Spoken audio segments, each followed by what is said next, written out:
Hicrətin 40-cı ilində Mövla-i Müvəhhidin Ramazan ayının 19-cu gününün sübhündə əşqəl-əşqiya, bədbəxtlər bədbəxti tərəfindən zərbətləndi və Ramazanın 21-də mübarək vücud dünyanı tərk edib şəhadətə qovuşdu. Əmir-əl-Müminin Əli əleyhissalamın həyatı kimsəyə qaranlıqdır. Əmir-əl-Müminin Kəbədən Kufə mihrabındakı həyatı bir dənə məhvərin üstündə dolandı. O da bu idi, sağlam, salim dini yola və dinin salamat qorumaq üçün hər nə ki dinin tələbi idi ondan bir an tərəddüd eləmədən yerinə yetirdi.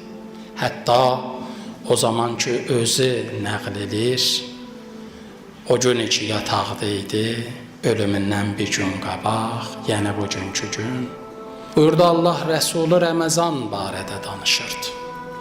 Allah Rəsulü Ramazan barəsində danışandan sonra qalxdım ayağa. Soruşdum, ma əfsəlül əmal fi hâzə şəhr. Dedim, ey Allah Rəsulü, bu ayın ən fəzilətli əməli hansıdır?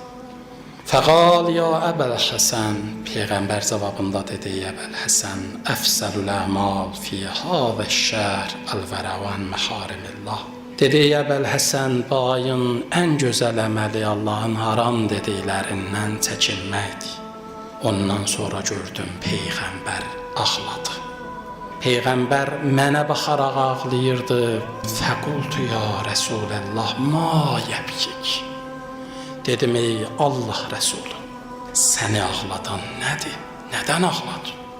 Peyğəmbər cavabında dedi, Əli, ey Əbəl Həsən, görürəm o günü ki, belə bir mübarək ayda, bir surətdə ki, sən ibadətə Allah önündə məşğulsan, əvvəl-axirin ən bədbəxt şəqi insanı, salihin naqəsin peyləyən o şəqi insanın rəfiqi, yəni ona bənzər cahil, ona bənzər bədbəxt bir insan səni zərbət deyir, bir surətdə ki, başın qanı mübarək məhasünüvə axır. Elə ki, Peyğəmbər ağlayaraq bu sözləri dedi, Əli əleyhissalam dərhal bir dənə söz soruşdu.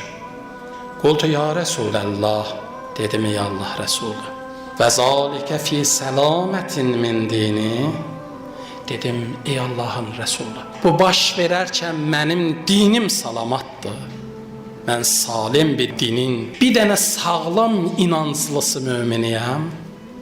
Fəqal buyurdu, fi səlamətin min dinik, dinin salim olduğu surətdə sən şəhadətə qovuşacaqsın.